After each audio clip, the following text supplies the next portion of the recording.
On a vu dans le sujet que ça allait beaucoup plus loin et que c'est en train de révolutionner le cinéma. Ouais, je vais vous montrer la prochaine étape, justement. Alors là, on travaille sur des techniques, alors, le petit renard continue de m'épauler dans mon discours, on travaille sur des techniques qui consistent à reproduire fidèlement les acteurs en clones numériques. C'est une société française, XD Productions, qui est la seule au monde à maîtriser cette technique. Nous sommes allés cet après-midi, avec Antoine Morel, la tester. Oui. Regardez ce que ça donne.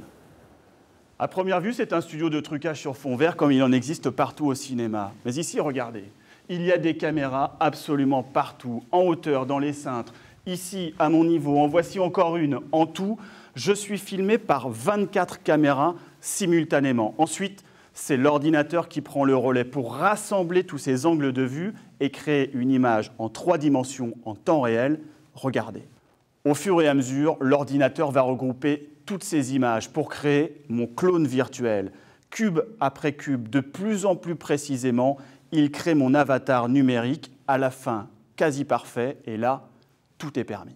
Par exemple, me retrouver au beau milieu du désert. Et comme c'est l'ordinateur ici qui a la main, tous les plans de caméra sont imaginables, y compris les plus audacieux. Pourquoi pas, par exemple, ceux qui sont impossibles dans la vie réelle, me filmer par en dessous.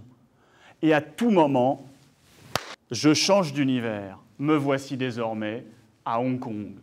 Cette technologie fait actuellement ses tout premiers pas au cinéma. C'est l'avenir du trucage vidéo.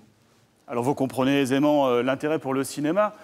Pour des cascades extrêmement périlleuses, oui. Mon clone numérique, lui, n'a peur de rien et surtout, il ne risque rien.